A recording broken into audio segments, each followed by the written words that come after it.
আসসালামু আলাইকুম ও রহমতুল্লাহি ওবরাকাত। আশা করি তোমরা সকলে ভালো আছো। আজকে রসায়ন দ্বিতীয় চ্যাপ্টার পদার্থের অবস্থা এই অধ্যায় নিয়ে আলোচনা করা হবে। অধ্যায়ের নাম হচ্ছে পদার্থের অবস্থা। State of matter.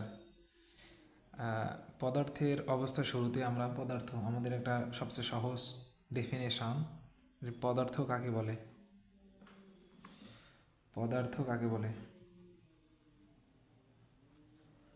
পদার্থের সংজ্ঞা আমরা সকলেই জানি, যে অতি পরিচিত আমাদের একটা সংজ্ঞা, যে বস্তুর নির্দিষ্ট ভর আছে এবং জায়গা দখল করে তাকে কি বলা হয়? পদার্থ বলে। তার মানে আমরা বুঝতে পারি যে বস্তুর কি আছে? নির্দিষ্ট ভর আছে এবং কি করে? জায়গা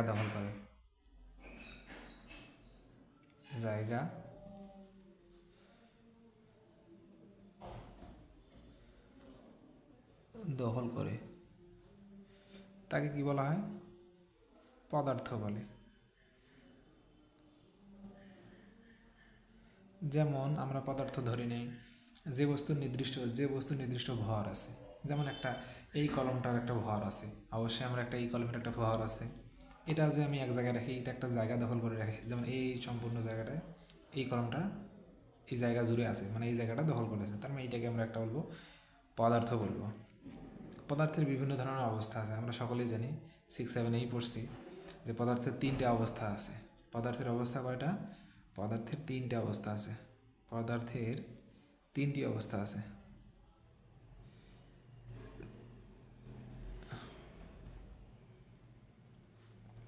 নাম্বার 1 অবস্থা হচ্ছে কঠিন পদার্থ। 3টে অবস্থা, একটা আছে কঠিন, একটা আছে তরল, একটা আছে বায়বীয়। তাহলে কঠিন পদার্থ, একটা আছে কঠিন পদার্থ। পদার্থের মধ্যে ভাগ আছে পদার্থ কয় ধরনের? 3 ধরনের। কি? কঠিন ধরনের পদার্থ, তরল পদার্থ বা একটা বায়বীয়। কঠিন পদার্থ কাকে বলা হয়? কঠিন পদার্থ ওইটাকে বলা হয় যে সকল পদার্থের, আমরা এইভাবে লিখব, যে সকল পদার্থের যে সকল বস্তুর নির্দিষ্ট আকার, নির্দিষ্ট ভর আছে, আকার আছে এবং আয়তন আছে, তাকে বলা হয় কি? কঠিন পদার্থ। তার মানে আমরা লিখতে পারি যে বস্তুর একইভাবে লিখতে পারি, যে বস্তুর নির্দিষ্ট ভর আছে, নির্দিষ্ট ভর, আকার এবং আয়তন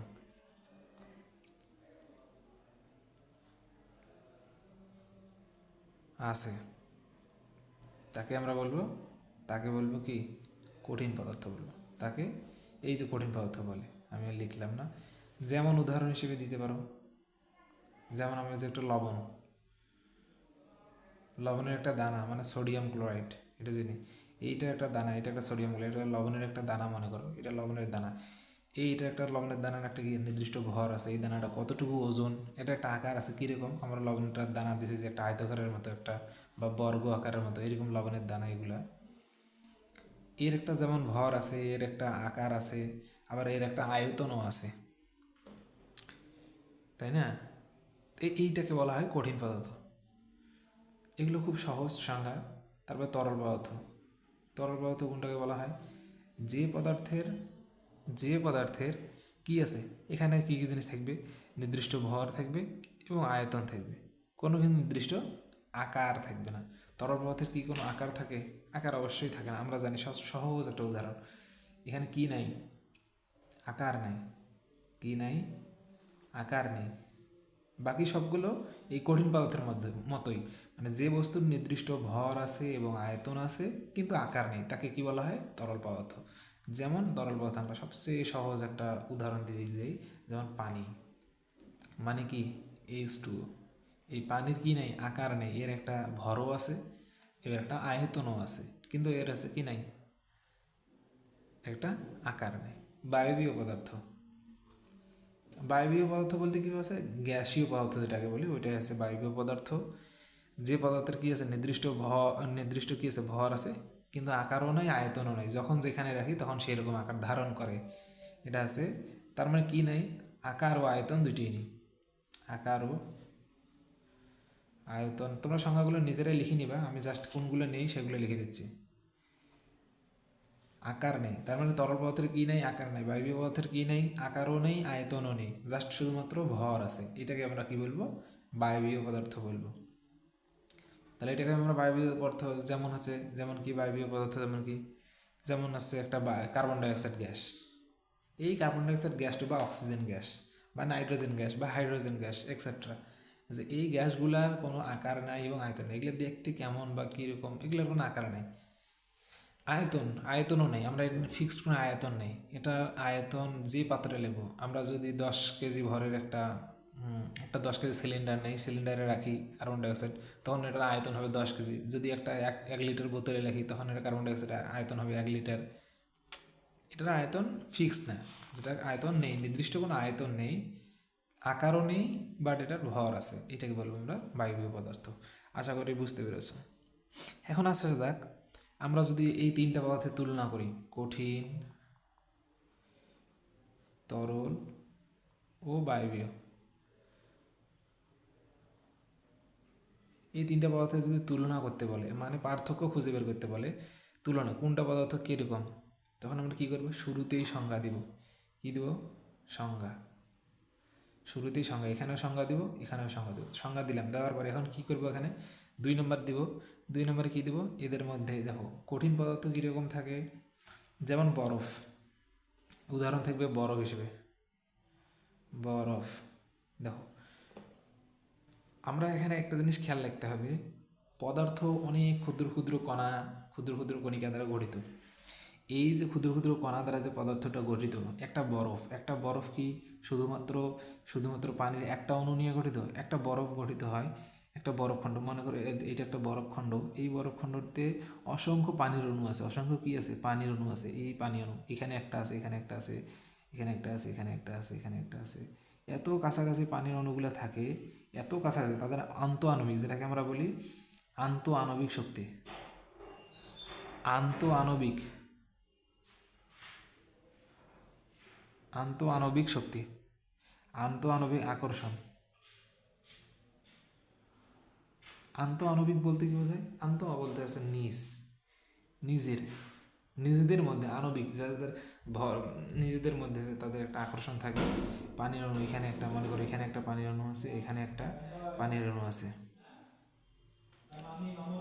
এখানে একটা পানির অণু আছে, মনে করো এখানে একটা পানির অণু আছে, এখানে একটা পানির অণু আছে।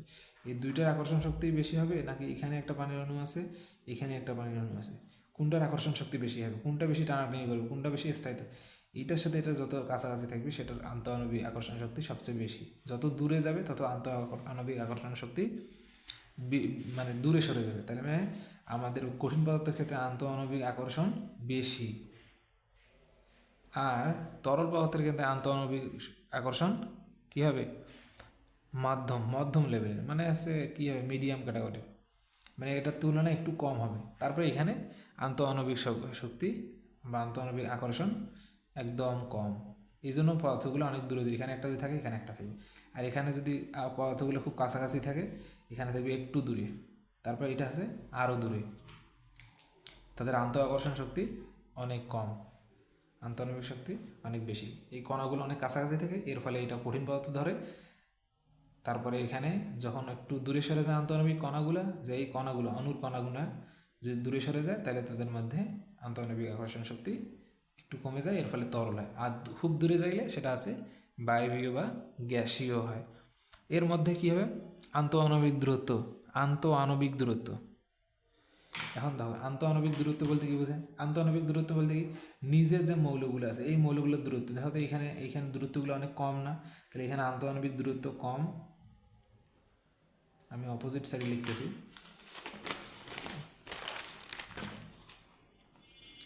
কঠিন, তরল, বায়বীয়। এটা গ্যাস, এটা লিকুইড, এটা আছে সলিড। এটা আন্তঃআণবিক, আন্ত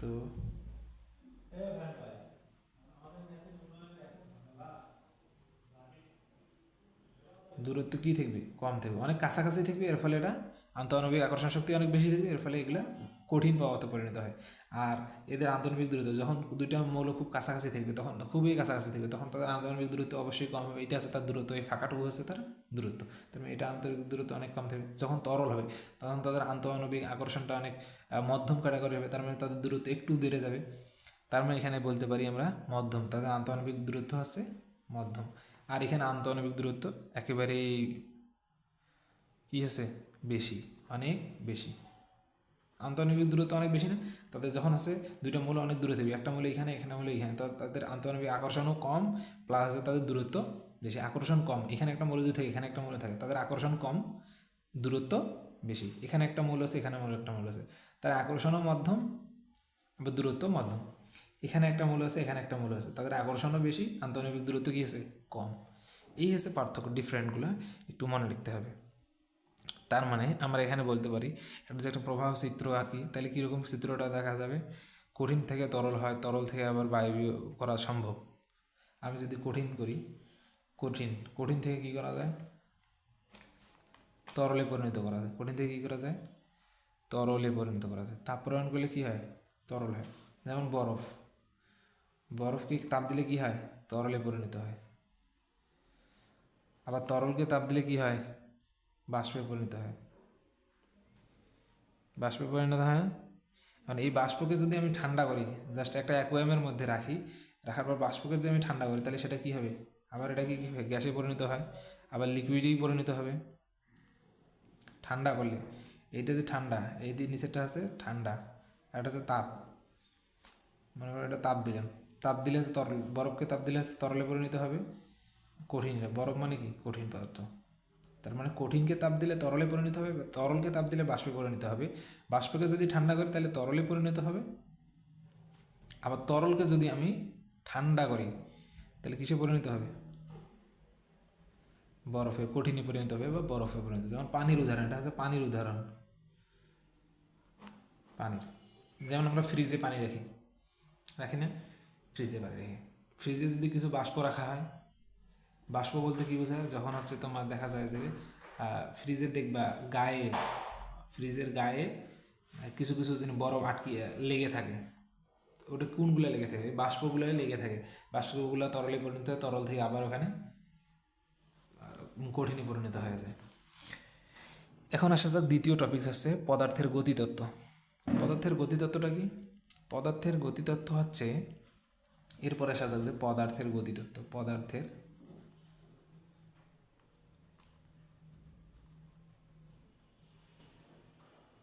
পদার্থের গতিতত্ত্ব।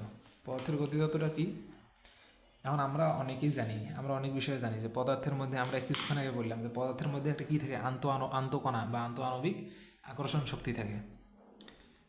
আন্তঃআণবিক আকর্ষণ শক্তি থাকে, এই দুইটা পদার্থ যে এখানে থাকে, এই পদার্থগুলোর মধ্যে আন্তঃআণবিক আকর্ষণ শক্তি থাকে।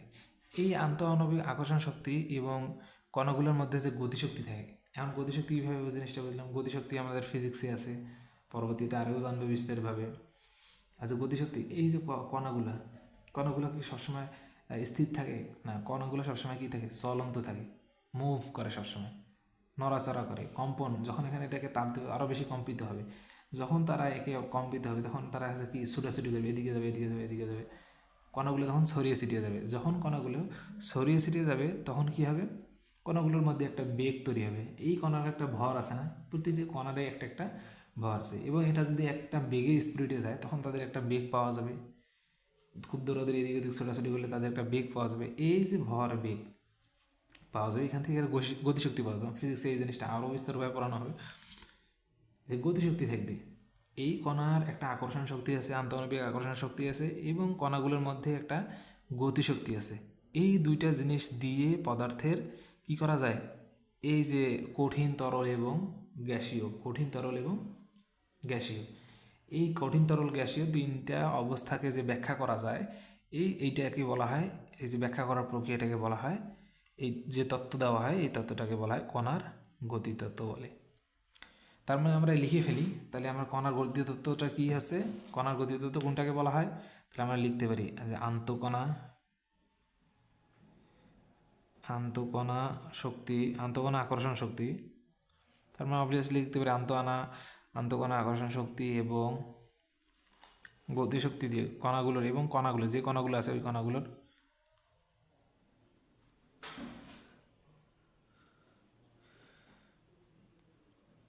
গতিশক্তি দিয়ে পদার্থের কি কি জিনিস ব্যাখ্যা করা যায়? কঠিন, তরল ও বায়বীয়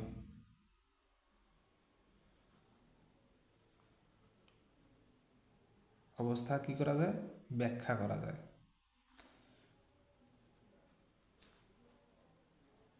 এই তত্ত্বটাকে কি বলা হয়? এই তত্ত্বকেই কি বলা হয়? এই তত্ত্বকেই আমার বলা হয় পদার্থের গতিতত্ত্ব। এই কণা দিয়ে যেহেতু আমরা কণা সম্পর্কিত আলোচনা করতেছি, এই তত্ত্বকেই কি বলা হয়? কণার গতিতত্ত্ব বলা হয়। কণার গতিতত্ত্ব বলে। এখন আসা যাক আমরা এটা কিভাবে, এটা একটা হালকা করে একটা ব্যাখ্যা, একটা জিনিস চিন্তা করি। দেখো যে চিন্তা করো যে কোনো একটা কঠিন পদার্থ যদি ক্ষেত্রে কীরকম হয়, আন্তঃআণবিক শক্তি অনেক বেশি থাকে, সব থেকে বেশি বলা যায়, কিন্তু এদের মধ্যে কী থাকে? দূরত্ব অনেক কম থাকে। তখন কঠিন বস্তুটাকে যদি তাপ দিই আমরা, তখন কী ঘটনা ঘটবে? যখন কঠিন বস্তুকে তাপ দেবে তখন এর তাপমাত্রা আস্তে আস্তে করে বাড়তে থাকে এবং অণুগুলো আস্তে আস্তে বেশি, যখন যত তাপমাত্রা, যেমন এটা আমি ব্যাখ্যা করছি যে আমাদের আন্তঃআণবিক গতিতত্ত্বটা ব্যাখ্যা দিই কীভাবে কঠিন, তরল এবং বায়বীয় পদার্থের ক্ষেত্রে ব্যাখ্যা করা যায়, সেটা ব্যাখ্যা আমরা দিচ্ছি। যে এখন চিন্তা করো যে কোনো কঠিন পদার্থের আন্তঃআণবিক আকর্ষণ শক্তি, এটি একটা পদার্থ আছে, এটি এখানে একটা পদার্থ আছে, এই দুই জায়গায় দুটো পদার্থ আছে। এদেরকে আমরা জানি কঠিন পদার্থের আন্তঃআণবিক আকর্ষণ শক্তি। কঠিনের ক্ষেত্রে আমরা ব্যাখ্যাটা দিই শুরুতে, যে কঠিন পদার্থের আন্তঃআণবিক আকর্ষণ শক্তি কী থাকে? অনেক বেশি থাকে, সব থেকে বেশি বলা যায়। কিন্তু এদের মধ্যে দূরত্বটা কী থাকে? দূরত্ব কী থাকে? কম থাকে। দূরত্ব কম, আকর্ষণ বেশি। দূরত্ব কম, আকর্ষণ বেশি। কঠিন পদার্থের ক্ষেত্রে আকর্ষণ অনেক বেশি থাকে, দূরত্ব অনেক কম থাকে। এর ফলে কি হয়? এবং এখানে কি আর একটা কাজ আছে যে এখানে আমাদের গতিশক্তি আছে। গতিশক্তি কীভাবে হয়? যখন এটাকে এই বস্তু দুইটাকে, কণা দুইটাকে আমরা যখন তাপ দিব, যখন এদের তাপমাত্রা আস্তে আস্তে বাড়তে থাকবে, তাপমাত্রা বাড়লে কি হবে? তাপ দিলে কি হবে? তাপ দিলে তাপমাত্রা বেড়ে যাবে, তাপমাত্রা বৃদ্ধি পাবে। যখন তাপ দিয়ে দিই তখন তাপমাত্রাগুলো বৃদ্ধি পাবে, তখন কি অণুগুলো কী করবে? ছুটাছুটি করবে। কী করবে? অণুগুলো ছুটাছুটি করবে। তখন কী হবে? অণুগুলো যখন ছুটাছুটি করে তখন এদের গতিশক্তি বাড়তে থাকে। এভাবে আস্তে আস্তে তাদের বন্ধনগুলো আস্তে আস্তে কী হয়? ভেঙে যায়। এই যে এর সাথে যে অ্যাট্রাকশন, এটা তখন এদিকে দূরে চলে যাবে, এটা তখন আরেক দূরে চলে যাবে। এই যে কতটুকু ছিল আর কত দূরে হয়ে গেল। এই যে যখন তাপ দিলাম, তাপমাত্রা দিলাম, তাপ দেওয়ার পরে এখানে কী হয়েছে? টিতে টেম্পারেচার বা তাপমাত্রা তাপ দেওয়ার ফলে কি অণুগুলো আছে চলাচল, ছুটোছুটি করলো, মানে এই কোণাটা মনে করো ছুটে এই জায়গায় আসলো, এই কোণাটা ছুটে এই জায়গায় আসলো। দেখো এদের মধ্যে কি থাকে? এদের মধ্যে কি আছে? তাদের বন্ধনটা ভেঙে দিয়েছে, তারা আলাদা আলাদাভাবে চলাচল করেছে। এর ফলে এটাকে বলা হয় তরল অবস্থা। এটা যদি কঠিন অবস্থা হয়, এটা আছে তরল অবস্থা। এর ফলে বস্তুগুলোর দূরত্ব বেড়ে গেল, এর ফলে এটা আস্তে করে তরল হলো। তরল হওয়ার পর কী হবে? এরপরে যদি আরও তাপ দেয়, এই জিনিসটাকে যদি আরও টেম্পারেচার বৃদ্ধি করে দিই, টেম্পারেচার যে আরও বাড়ে দেয়, এটা মানে বৃদ্ধি, এটা মানে বৃদ্ধি হয়। এই উপর দিকে 30 মানে বৃদ্ধি হয়, আর নিচের দিকে মানে হ্রাস পাওয়া। তাহলে এই টেম্পারেচার যদি আরও বাড়ে দেয়, এই দুইটা কণার ক্ষেত্রে তাপমাত্রা যদি আরও বাড়ায়, তখন কী হবে? এদের মধ্যে আরও বেশি কম্পন তৈরি হবে, এরা আরও বেশি কম্পিত হবে, আরও মুক্তভাবে চলাচল করবে, গতিশক্তি আরও বৃদ্ধি পাবে। এর ফলে এদের দূরত্বটা আরও অনেক বেশি দূরে চলে যাবে। আরও অনেক বেশি চলে যাবে। তখন তারা কী ফর্ম তৈরি করবে? তখন তারা গ্যাসিয়াস ফর্মে আসবে, বা তখন তারা গ্যাস হয়ে যাবে, তখন তারা কী হবে? বায়বীয় অবস্থায় যাবে। এই যে আমরা দেখতেছি, এই ঘটনাটা কীভাবে চিন্তা করা যায়? যখন চিন্তা করো যে যখন আমরা তাপ প্রদান করছি, তখন তাপের মানে কী হচ্ছে? যখন আমরা এখানে তাপ দিচ্ছি, তখন অণুগুলো খুব কাঁপাকাঁপি করতেছে। কাঁপাকাঁপি করার ফলে আস্তে আস্তে দূরত্ব বেড়ে যাচ্ছে, আস্তে আস্তে এদের দূরে সরে যাচ্ছে। দূরে সত্যি সত্যি এমন এক পর্যায়ে চলে যাচ্ছে, তারা গ্যাসিয়াস অবস্থায় চলে যাচ্ছে, তাই না? এর ফলে হচ্ছে কঠিন থেকে তরল, তরল থেকে আবার গ্যাসীয় অবস্থায় রূপান্তরিত হচ্ছে। এটি হচ্ছে পদার্থের গতিতত্ত্ব। এটি হচ্ছে পদার্থের কি? গতিতত্ত্ব। তার মানে এখন যদি তোমাকে বলা হয় পদার্থের গতিতত্ত্বের ব্যাখ্যা দাও, পদার্থের গতিতত্ত্বের ব্যাখ্যা দাও, কীভাবে দিব? শুরুতেই আমরা একটা সংজ্ঞা দিব। আমাদের কণার গতিতত্ত্বের সংজ্ঞাটা কি? আমাদের সংজ্ঞা আমরা জানি যে পদার্থে কণার গতিসত্ত্বের সংজ্ঞা হচ্ছে এটা, যখন আন্তঃআণবিক বা যে কোনো কণার মধ্যে আন্তঃআণবিক আকর্ষণ শক্তি এবং কণাগুলোর গতিশক্তি দিয়ে পদার্থের কঠিন, তরল এবং বায়বীয় অবস্থা ব্যাখ্যা করা যায়, এই তত্ত্বকে কী বলা হয়? কণার গতিতত্ত্ব। এখন পরবর্তী লেখাগুলো কীভাবে লিখব? কণার গতিতত্ত্ব বলা হয়, সংজ্ঞা দিলাম। এরপরে কী করব? এরপরে আমরা এখানে লিখতে পারি এইভাবে যে কঠিন পদার্থের ক্ষেত্রে যে আমরা লিখব যে কোনো কঠিন পদার্থকে যদি কোনো কঠিন পদার্থের ক্ষেত্রে কী থাকে, কোনো কঠিন পদার্থের ক্ষেত্রে আন্তঃ আকর্ষণ শক্তি অনেক বেশি থাকে এবং তাদের মধ্যে দূরত্ব অনেক কম থাকে। এর ফলে এখানে যদি তাপমাত্রা দেই, তাপ দিলে তাদের তাপমাত্রা অনেক বৃদ্ধি পাবে এবং অণুগুলো কী হবে? গতিশক্তি প্রাপ্ত হবে। অণুগুলো কী হবে? গতিশক্তি প্রাপ্ত হবে। এর ফলে তারা ছুটোছুটি করবে, অনেক দূরে সরে যাবে। এর ফলে তারা আছে তরল অবস্থায় পরিণত হবে। আবার কি করব? এর তাপমাত্রা তরল অবস্থায় যদি এর তাপমাত্রা আরও বৃদ্ধি করা হয়, তখন এটা আস্তে আস্তে তাদের আন্তঃআণবিক আকর্ষণ কমে যাবে, দূরত্ব বেড়ে যাবে। এর ফলে তাদের টেম্পারেচার বাড়ালে এদের ফলে এর কণাগুলোর গতিতত্ত্বটা মানে কণাগুলো আরও বেশি দূর মুভিং করবে, মানে কী হবে? ছুটোছুটি করবে। এর ফলে গতিশক্তি আরও বৃদ্ধি পাবে। এর ফলে তারা আছে গ্যাসিয়াস ফর্মে যাবে, মানে গ্যাসে পরিণত হবে, রূপান্তর হবে। এই যে তাপ যতই বেশি প্রদান করা হচ্ছে, অনুসময়ের গতিশক্তি ততই বেশি সঞ্চারিত হচ্ছে বা বেশি হচ্ছে, গতিশক্তির বৃদ্ধি পাচ্ছে, অণুগুলো বেশি সঞ্চারিত হচ্ছে বা ছুটোছুটি করতেছে, আন্তঃআণবিক শক্তি কমে যাচ্ছে, আকর্ষণ শক্তি কমে যাচ্ছে, দূরত্ব বেড়ে যাচ্ছে। এর ফলে হচ্ছে পদার্থ হচ্ছে কঠিন থেকে তরল, তরল থেকে বায়বীয়তে রূপান্তর হচ্ছে। এইটাই হচ্ছে মূলত পদার্থের গতি। বোঝা গেছে তো আশা করি। বুঝতে না পারলে, কোনো জিনিসে বুঝতে না পারলে কমেন্টসে বা কোশ্চেন তৈরি করে পিডিএফে কমেন্টে জানাতে পারো, সমস্যা নেই। এরপরে দেখো যে আমরা এখানে কিছু জিনিস কাজ করব। এখন খেয়াল রাখবো আমাদের কিছু জিনিস, যে ব্যাপন, কিছু সংজ্ঞা মনে রাখতে হবে এখানে। এই অধ্যায়ে তেমন কিছু নাই, শুধু সংজ্ঞামূলক তত্ত্ব। ব্যাপন, এর ইংলিশ আছে আমাদের ডিফিউশন। এর ইংলিশ কি? ডিফিউশন। ডিফিউশন। এই ডিফিউশন, ব্যাপন কাকে বলা হয়? খুব সহজ একটা সংজ্ঞা। যদি কোনো মাধ্যমে যদি কোনো কঠিন পদার্থকে, মানে কোনো মাধ্যমে কঠিন বা তরল পদার্থ বা গ্যাসীয় কঠিন, তরল বা গ্যাসীয় পদার্থের কি হয়? বলতে পারো যে উচ্চ ঘনত্বের স্থান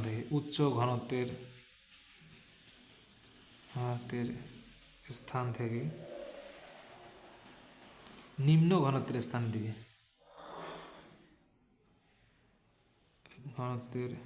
স্থানে সমভাবে, মানে সমানভাবে ও স্বতঃস্ফূর্তভাবে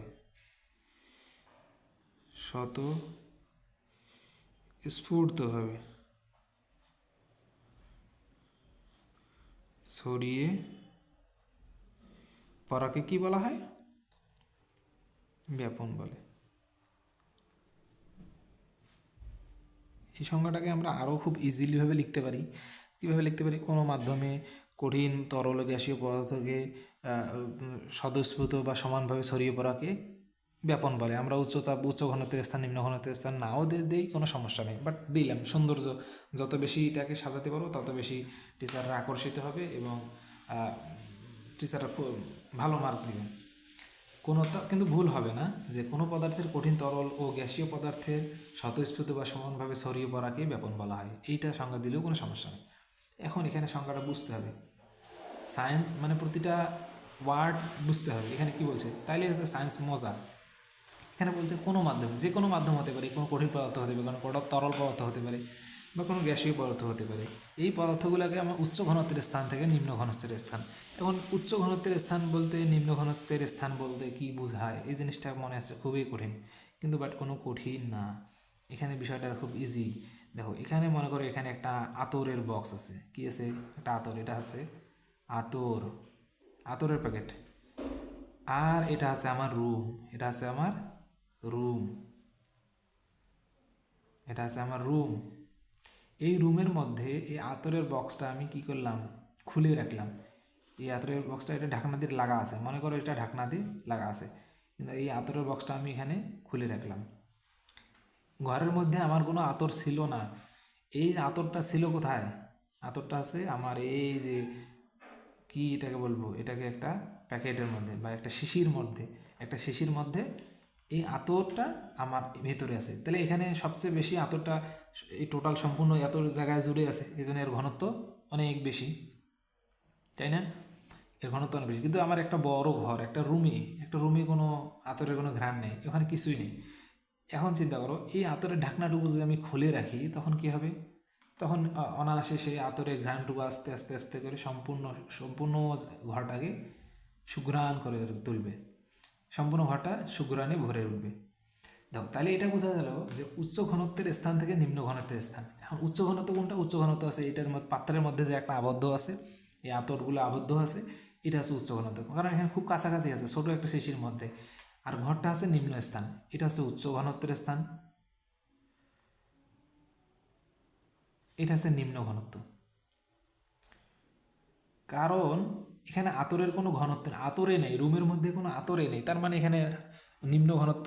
আর এখানে পাত্রের মধ্যে আতর দিয়ে ভরা আছে, সম্পূর্ণ আতরটা ভর্তি আছে আতর দিয়ে, তার মানে এটা উচ্চ ঘনত্ব। এখানে ঘনত্ব অনেক বেশি, এখানে অনেক বেশি গাঢ়, কিন্তু এখানে কোনো আতরই নেই। যখন এই আতরের পাত্রটা এখানে ঢাকনা খুলে রাখা হবে, তখন এই আতরের পাত্রটা থেকে আতর বের হয়ে সম্পূর্ণ ঘরকে সুঘ্রাণ করে তুলবে সমানভাবে। এখানে কোনো কি বলা আছে? সমানভাবে ও স্বতঃস্ফূর্তভাবে। স্বতঃস্ফূর্ত মানে হচ্ছে এখানে কোনো চাপও প্রয়োগ করা হবে না, কোনো কিছু প্রয়োগ করা হবে না, নিজে নিজে থেকেই সে আস্তে আস্তে আস্তে করে বের হয়ে সুঘ্রাণ তৈরি করবে। এইটা হচ্ছে স্বতঃস্ফূর্ত।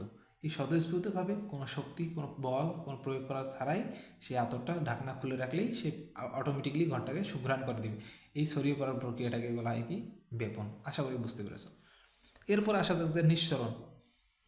যেমন উদাহরণ, ব্যাপনের উদাহরণ আমরা দিতে পারি, কি দিতে পারি? উদাহরণ দিতে পারি আমরা যে, মনে করো যে ব্যাপন আছে, এই যে আতরে এই উদাহরণটা দিতে পারি, আতর।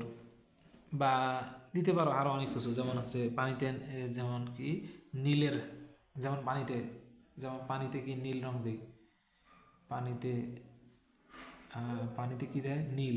এই কাপড়ে যে নীল দেওয়া হয় ওই নীলের ঘটনা, নীলের দ্রবণ, এই নীলের দ্রবণ ছড়িয়ে পড়া, এই সেই প্রক্রিয়াটাও সেম। পানিতে নীলের দ্রবণ ছড়িয়ে পড়ে, এই ঘটনাটাও একই সেম। পানিতে কোনো নীল থাকে না, নীলের প্যাকেটে নীল দিয়ে ভর্তি থাকে, নীল উচ্চ ঘনত্বের স্থান। পানিতে কোনো নীলই থাকে না শুরুর দিকে, তখন ওটাকে নিম্ন স্থান। যখন হচ্ছে নীলের পাত্র থেকে নীল আমরা পানিতে ঢেলে দিব, বা ঢেলে দিব বা পাত্রটা পানির ভিতরে রাখবো, তখন নীলের প্যাকেট থেকে আস্তে আস্তে করে নীলগুলো বের হয়ে পানির সাথে মিশে যাবে। এটা হচ্ছে ব্যাপনের উদাহরণ। নিঃসরণ তার হচ্ছে উল্টাটা। নিঃসরণ হচ্ছে ইফিউশন, এর ইংলিশ হচ্ছে ইফিউশন। এটা মনে রাখলে ভালো। ইফিউশন হবে কিভাবে? ইফিউশনটা হচ্ছে এরকম যে ইফিউশনটা সবসময় কী হয়? গ্যাসীয় পদার্থের ক্ষেত্রে কোনো মাধ্যম, যে কোনো মাধ্যম হতে পারে, কোনো মাধ্যমে যদি গ্যাসীয় পদার্থের অনুসমূহ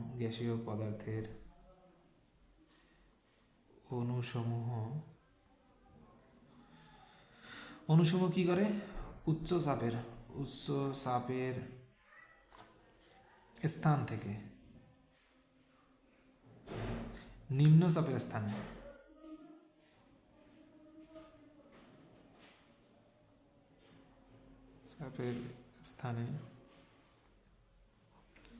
সরু ছিদ্রপথে, মানে একটা ছোট্ট ছিদ্রপথে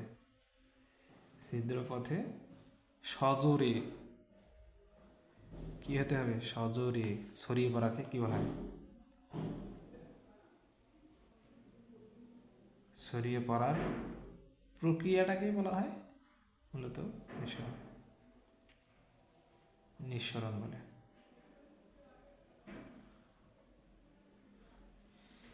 এখন এখানে অনেক জিনিস বোঝার আছে, কোনো মাধ্যমে গ্যাসীয় পদার্থের অণুসমূহ, গ্যাসীয় পদার্থ যেমন হচ্ছে গ্যাসীয় পদার্থ আছে, যেমন বেলুনে যদি আমরা ফুঁক দিই, সেখানে আমরা মুখ থেকে কী বের হয়, কার্বন ডাইঅক্সাইড বের হয়। তাহলে আমার বেলুনের মধ্যে কার্বন ডাইঅক্সাইড আছে। এই যে আমার একটা বেলুন আছে, এই বেলুনের মধ্যে যখন কার্বন ডাইঅক্সাইড থাকবে, এই বেলুনের মধ্যে আমার গ্যাস আছে, আমি মুখ দিয়ে ফু দিলাম, এখানে কার্বন ডাইঅক্সাইড, অসংখ্য কার্বন ডাইঅক্সাইড আছে। এই কার্বন ডাইঅক্সাইডে দেখো এখানে বলা আছে উচ্চচাপ। উচ্চচাপ বলতে কি বোঝায়? উচ্চচাপের স্থান বলতে, কারণ এখানে কার্বন ডাইঅক্সাইড গ্যাস দিয়ে ভরে আছে, এখানে যদি একটু ফাঁকা পায় তাহলে হচ্ছে কার্বন ডাইঅক্সাইড গ্যাসগুলো বের হয়ে যাবে, একটু চাপ পাইলে বের হয়ে যাবে। আর আমরা এখানে কি বলছি, ব্যবহারের ক্ষেত্রে কি বলছি, উচ্চ ঘনত্বের স্থান থেকে। উচ্চ ঘনত্ব একটা জিনিস, উচ্চ চাপ আর এক জিনিস, এই দুটো জিনিস মাথায় রাখতে হবে। উচ্চ ঘনত্ব কোনটা? উচ্চ ঘনত্ব বলতে এখানে পরিমাণ অনেক বেশি আছে, অনেক গেল। যেমন আছে আমরা 1 কেজি চিনিতে যদি, মানে সরি 1 কেজি পানিতে যদি আমরা 1 কেজি চিনি দিই, তাহলে কী হবে? তাহলে ঘনত্ব যত বেশি হবে। 1 কেজি চিনিতে যদি 1 পোয়া পানি দিই, তখন সরি 1 পোয়া পানিতে যদি আমি 1 কেজি চিনি দিই, তখনকার ঘনত্ব কীরকম হবে? তাহলে এইটা হচ্ছে গাঢ়ত্ব, ঘনত্ব। আর চাপ কি? চাপ আছে একটা বড় বেলুনে, মনে করো এখানে একটা বড় বেলুন, এখানে একটা বড় বেলুন আছে, এই বেলুনে আমি 1 কেজি গ্যাস রাখলাম, আর এই বেলুনে আমি 1 কেজি গ্যাস রাখলাম, কোনটা চাপ বেশি হবে? এই গ্যাসের চাপ বেশি হবে সচরাচর। তাহলে খুব ইজিলিভাবে বুঝতে পারা যাচ্ছে।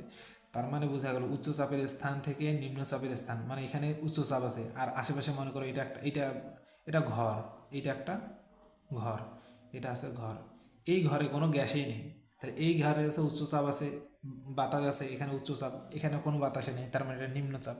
তাহলে এই স্থান থেকে এই স্থানে, উচ্চ স্থান থেকে নিম্ন স্থানে যদি একটা ফুটো করে দিই, একটা পিন দিয়ে ফুটো করে দিলাম, এই ফুটো করে দেওয়ার ফলে যে এটা সরু ছিদ্রপাত হইলে একটা, এই ছিদ্রপাতে সজোরে যখন যখন গ্যাস খুব থাকবে, তখন দেখো না বেলুন যখন একটা ফুটো করে দেওয়া হয়, তখন কি দুম করে একটা শব্দ হয়ে যায়, বাতাস বের হয়ে যায়। তো সরু ছিদ্রপথে যখন এটা বের হয়ে যাবে, গ্যাসগুলো বের হয়ে যাবে, এই যে ছড়িয়ে পড়া যে বের হয়ে যাওয়ার প্রক্রিয়া আছে, এই প্রক্রিয়াটাকে মূলত নিঃসরণ বলা হয়। আশা করি বুঝতে পেরেছ। এই নিঃসরণটাকে ফিরে আবার একটা, এই নিঃসরণকে আবার অনুব্যাপনও বলে, অনুব্যাপনও বলে। এই নিঃসরণকে কী বলা হয়? অনুব্যাপনও বলা যায়। একে অনুব্যাপনও বলা হয় বা নিঃসরণও বলে।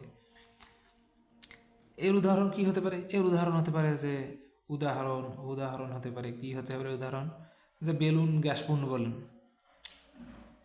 যে গ্যাস দিয়ে ভর্তি আছে, এই যেমন যে উদাহরণটা আমি লিখছি, গ্যাসপূর্ণ বেলুন ছিদ্র করা।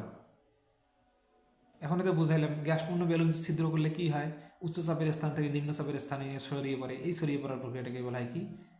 নিঃসরণ।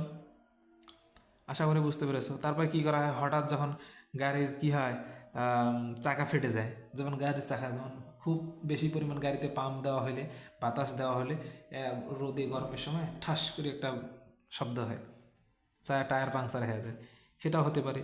বা রান্নাঘরে যেমন রান্না করার সময় সিলিন্ডার থেকে গ্যাস দিয়ে বের হয়, আমরা সিলিন্ডার থেকে গ্যাস বের হয় না, সিলিন্ডারে একটা কুপা, একটা চাবির মতো থাকে, ওই চাবিটা যখন ঘুরিয়ে দিই তখন গ্যাসের লাইন চলে আসে। ওই যে লাইনটা আছে, গ্যাসের যে ছিদ্রটা আছে যেখান থেকে গ্যাস বের হয়, ওইটা হচ্ছে সরু ছিদ্রপাত। ওই ছিদ্রপাতে গ্যাস খুব সজোরে নিক্ষেপ হয় না, এই যে নিক্ষেপ হওয়ার প্রক্রিয়া, এটাকে বলা হয় আমার কী বলা হয়? নিঃসরণ। এখন ব্যাপন এবং নিঃসরণের যদি তুলনা করতে বলা হয়, তাহলে কি বলবো? আমাকে বলা হলো তুলনা করতে বা পার্থক্য করতে বললো, ব্যাপন আর নিঃসরণ এই দুইটার মধ্যে কি করতে বললো? পার্থক্য করতে বলছে। কি করব? শুরুতে সংজ্ঞা দিব, একই জিনিস শুরুতে সংজ্ঞা দিব। 2 নম্বর কি দিব? ব্যাপনে আমরা কিছুক্ষণ আগে বললাম, ব্যাপনে কি নাই? চাপের কোনো প্রভাব নাই। চাপের প্রভাব আছে? সংজ্ঞাতে আমি এখনই বললাম, এই যে ব্যাপনে কিসের প্রভাব নেই? চাপের কোনো প্রভাব নেই। আমরা এখনই বলছিলাম ব্যাপনে কি নেই? ঘনত্ব আছে। কি নেই? চাপ নেই। ব্যাপনে কি আছে? ঘনত্ব আছে। ব্যাপনে ঘনত্ব আছে, আর নিঃসরণে কি আছে? চাপ আছে। এই দুটো জিনিস মাথায় রাখতে হবে। তার মানে আমরা পার্থক্য করতে পারি যে ব্যাপনে চাপের প্রভাব নেই, আর নিঃসরণে কি আছে? চাপের প্রভাব আছে।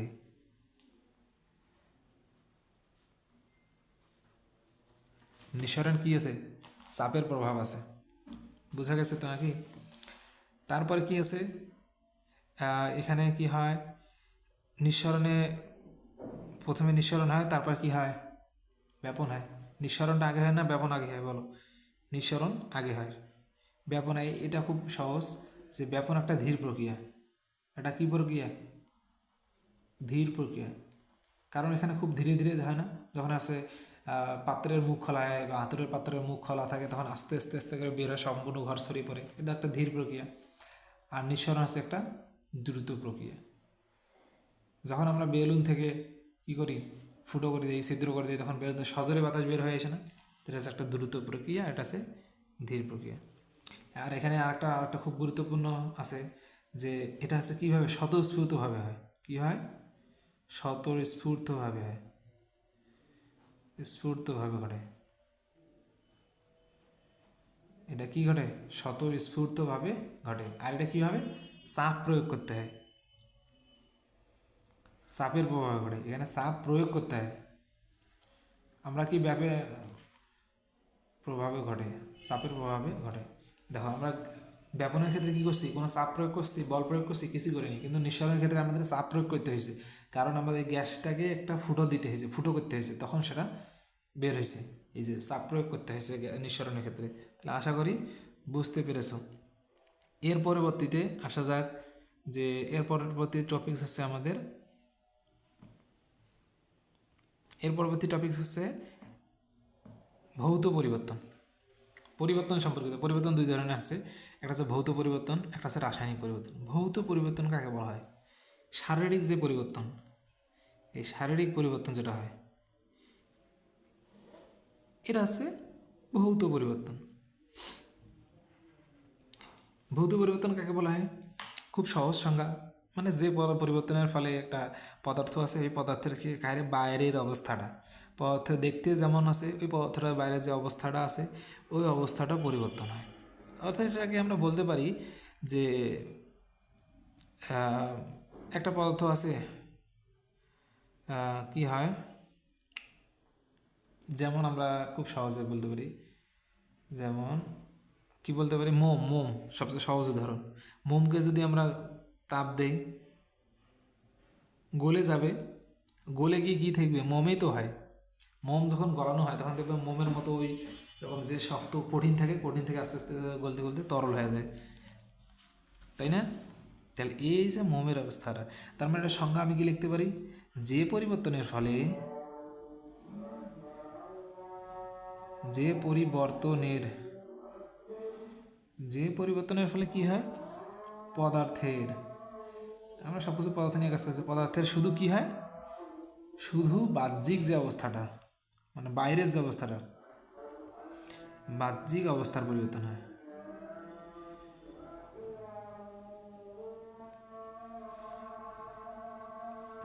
তাকে কি বলা হয়? ভৌত পরিবর্তন হয়। কিন্তু ভৌত পরিবর্তনের ক্ষেত্রে খেয়াল রাখতে হবে যে ভিতরের কোনো পরিবর্তন হয় না। যে যেমন আছে তেমন, এটা কি ভৌত পরিবর্তন বলবো?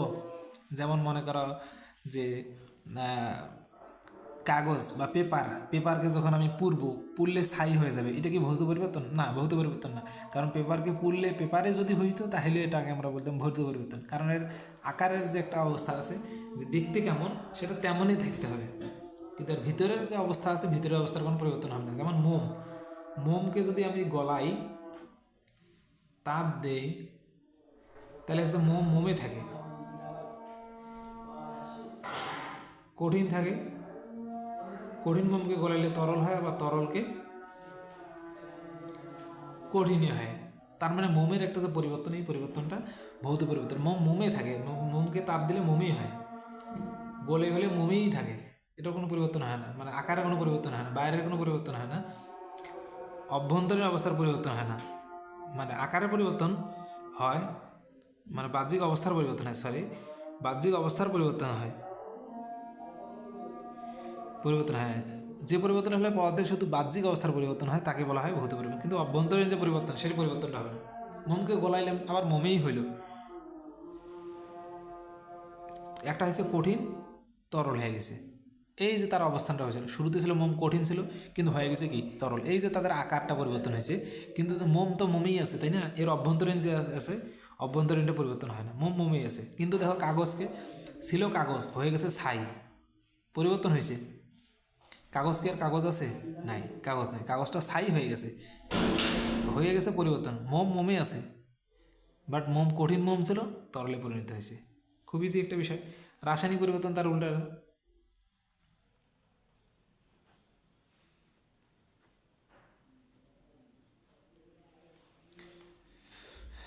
রাসায়নিক পরিবর্তন কি বলা হয়? যেটা আছে উভয় হবে, উভয় পরিবর্তন, উভয় পরিবর্তন হবে। উভয় পরিবর্তন কোনটাকে বোঝাচ্ছি আমি? যে পদার্থে, যে পরিবর্তনের ফলে পদার্থের বাহ্যিক অবস্থা এবং তার আছে অভ্যন্তরীণ অবস্থা দুটোই পরিবর্তন হবে, সেটাকে বলবো আমরা রাসায়নিক পরিবর্তন। বোঝা গেল? তাহলে সংখ্যাটা তোমরা লিখে ফেলবে। উভয় পরিবর্তন, উভয় পরিবর্তন বলতে যে পরিবর্তনের ফলে পদার্থের বাহ্যিক অবস্থা, এই যে বাহ্যিক যে অবস্থাটা আছে, বাহ্যিক অবস্থাটা পরিবর্তন হবেই, সাথে সাথে তার অভ্যন্তরীণ অবস্থা এটাও পরিবর্তন হবে। এখানে তোমরা একটা জিনিস অ্যাড করতে পারো যে বাহ্যিক অবস্থার পরিবর্তন হয় কিন্তু অভ্যন্তরীণ অবস্থার পরিবর্তন হয় না, তাকে ভৌত পরিবর্তন বলা হয়।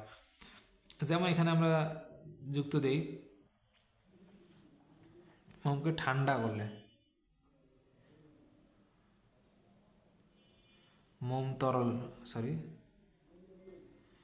যখন মোমকে তাপ দেওয়া হয়, তাপ দেওয়ার ফলে যখন কঠিন থেকে তরলে হয়, তরল ঠান্ডা করার পর দেখবে যে এটা এরকম হয়।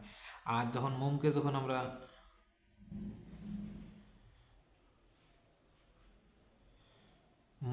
আমরা তাপ দিব, মানে পুরাবো, তখন নতুন পদার্থ তৈরি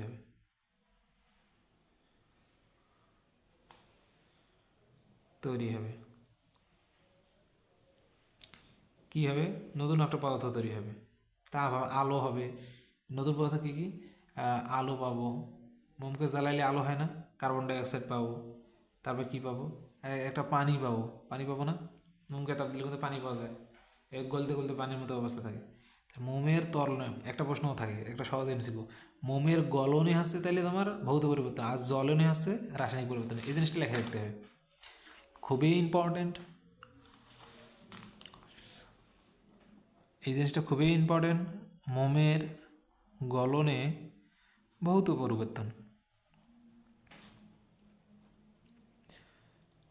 পরিবর্তন, আর মোমের জ্বলনে রাসায়নিক পরিবর্তন।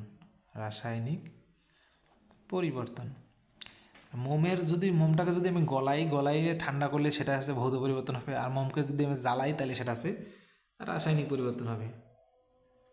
এখন আমি একটা প্রক্রিয়া বলি, প্রক্রিয়াটা তোমরা নিজে হ্যান্ড নোট করবা, আমি জাস্ট মুখে মুখে বলবো। মোমবাতির ঘটনা,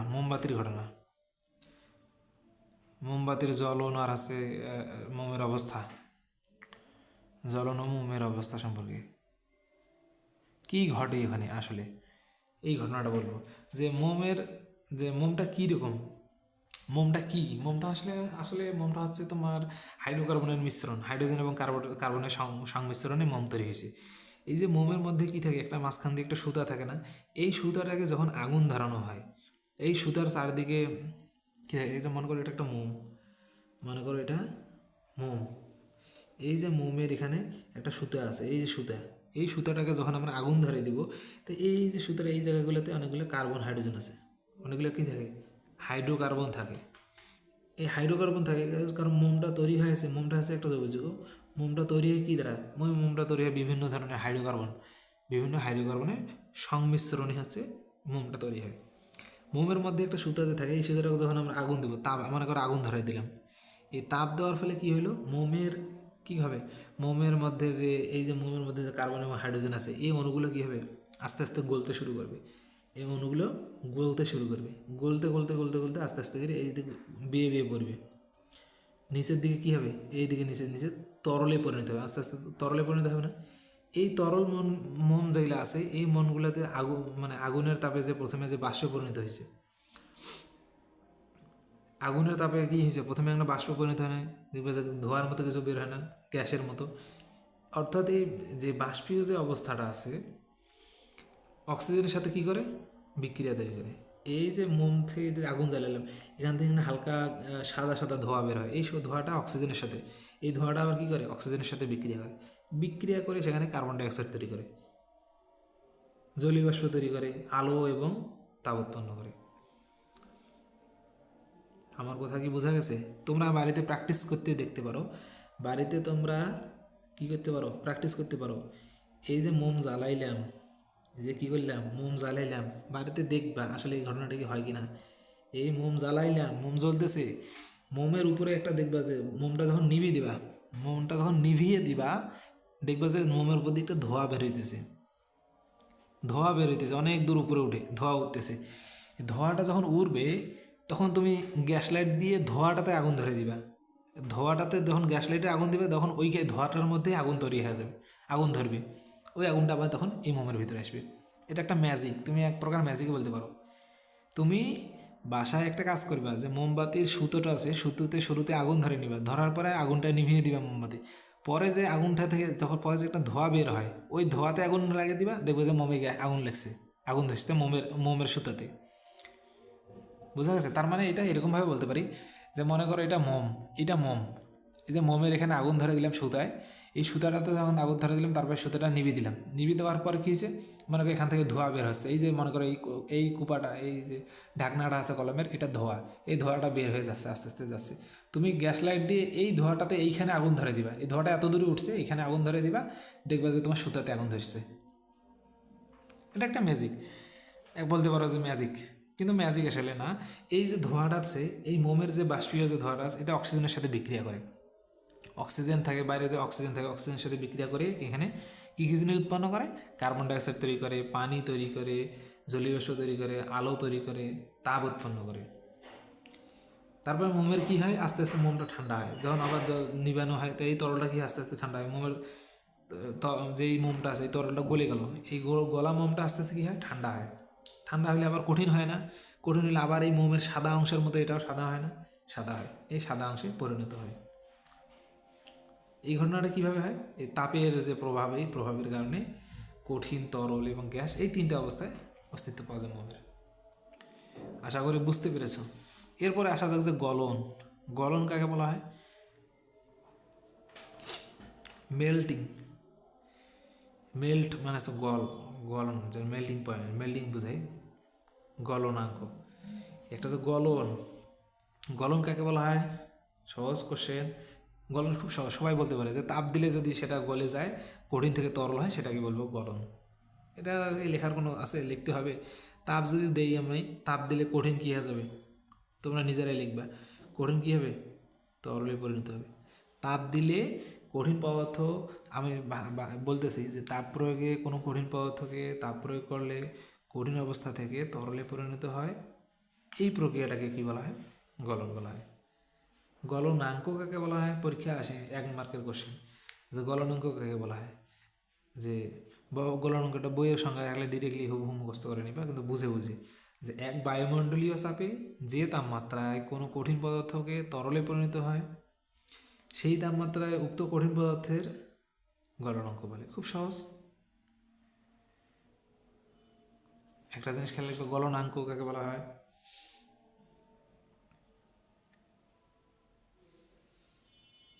অনেকগুলো সংজ্ঞা আছে, সংজ্ঞাগুলো আশা করে পড়ে নিবা, আমি একটু জাস্ট বুঝে দিচ্ছি, বই থেকে পড়ে নেবা। গলনাঙ্ক কাকে বলা হয়, গলনাঙ্ক কাকে বলা হয়, গলনাঙ্ক এটাকে বলা হয় যে এক বায়ুমণ্ডলীয় চাপে, বায়ুমণ্ডলীয় মণ্ডলীয় চাপে, এক বায়ুমণ্ডলীয় চাপে যে তাপমাত্রায়, যে তাপমাত্রায় কঠিন পদার্থ, যে তাপমাত্রায় কোনো কঠিন পদার্থকে, কোনো কঠিন পদার্থ তরলে পরিণত হয়, পরিণত হয়, এই তরলে পরিণত হওয়ার যে তাপমাত্রা, সেই তাপমাত্রা কি হয়, যে এই যে কঠিন পদার্থটা, তার মানে বলতে পারি সেই তাপমাত্রায় উক্ত কঠিন পদার্থ, সেই তাপমাত্রাটাকে, সেই তাপমাত্রাকে উক্ত পদার্থের, উক্ত কঠিন পদার্থের গলনাঙ্ক বলে, গলনাঙ্ক বলে। লেখাগুলো একটু খুব বিস্তৃত হচ্ছে, বোঝা না গেলে বলবা। বলবা, আমি তোমাদেরকে পিডিএফ দিয়ে দিব। সেই তাপমাত্রাকে উক্ত কঠিন পদার্থের কি বলা হয়? গলনাঙ্ক বলা হয়। তার মানে গলনাঙ্ক কীরকম বলি, যেমন আমার বরফের গলনাঙ্ক খুব সহজ। বরফের গলনাঙ্ক কত ডিগ্রি? 0 ডিগ্রি সেলসিয়াস তাপমাত্রা। মানে বরফ 0 ডিগ্রি সেলসিয়াস তাপমাত্রা কী করে? গলতে শুরু করে। 0 ডিগ্রি সেলসিয়াস তাপমাত্রা বরফ কী করে? গলতে শুরু করে। তার মানে আমরা সংজ্ঞা বলি, স্ফুটন কাকে বলা হয়? একটু আগে বললাম যে তাপ প্রয়োগ করলে তরল পদার্থ যদি বাষ্পে পরিণত হয় তাকে স্ফুটন বলা হয়। খুব সহজ, এত ছোটো সংজ্ঞা আমি লিখব না। যদি তাপ প্রয়োগ করি, তাপ প্রয়োগ করলে যদি তরল পদার্থ বাষ্পে পরিণত হয়, কি হয়? বাষ্পে পরিণত হয়, তাহলে সেই প্রক্রিয়াটাকে কী বলা হয়? বা গ্যাসে পরিণত হয়, সেই প্রক্রিয়াটাকে কী বলা হয়? স্ফুটন বলা হয়। কী বলা হয়? স্ফুটন। কারণ স্ফুটনাঙ্ক কাকে বলা হয়? সেম সংজ্ঞা, এটার মতো নেই, সেম। স্ফুটনাঙ্ক, স্ফুটনাঙ্ক কাকে বলা হয়? যে এক বায়ুমণ্ডলীয় চাপে যে তাপমাত্রায় কোনো তরল পদার্থ, কঠিনের জায়গায় কী হবে?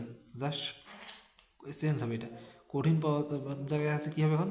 তরল পদার্থ গ্যাসে পরিণত হয়, সেই তাপমাত্রাকে উক্ত তরল পদার্থের স্ফুটনাঙ্ক বলা হয়। খুব ইজি না? খুব ইজি। এখন দেখো পানির স্ফুটনাঙ্ক কত? পানি কত ডিগ্রি সেলসিয়াস তাপমাত্রা ফুটতে শুরু করে? স্ফুটনাঙ্ক পানি হচ্ছে 100 ডিগ্রি সেলসিয়াস তাপমাত্রা ফুটতে শুরু করে।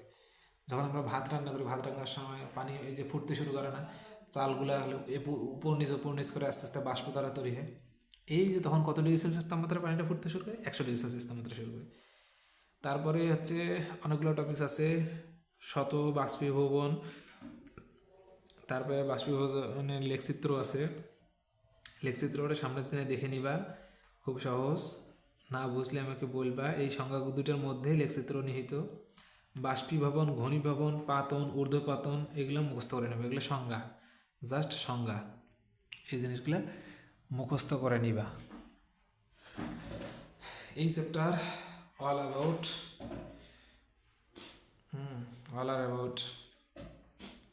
State of matter. এই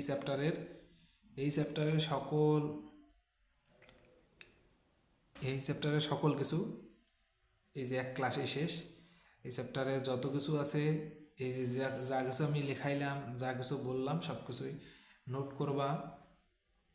এবং কোনো কোশ্চেন থাকলে অবশ্যই কোশ্চেন জানাবা আমাকে। আশা করি সম্পূর্ণ চ্যাপ্টার বুঝতে পেরেছো। এখান থেকে এমসিকিউ হতে পারে, সৃজনশীলও হতে পারে। সচরাচর সৃজনশীল হয় না, এমসিকিউ হয়। আশা করি সব কিছু বুঝতে পেরেছো। এই টপিকগুলো মুখস্থ রাখতে হবে, যাতে সামনের চ্যাপ্টারে আমাদের এই জিনিসগুলো কাজে লাগবে। সামনের চ্যাপ্টার খুব মজার একটা চ্যাপ্টার। আশা করি এই চ্যাপ্টারটাতে তোমরা এই জিনিসগুলো ওই সামনের চ্যাপ্টারে পাবা অনেক জিনিস। আশা করি সকল বুঝতে পেরেছো। দেখা হবে নেক্সট ক্লাসে। এই পর্যন্ত ভালো থাকো। আসসালামু আলাইকুম।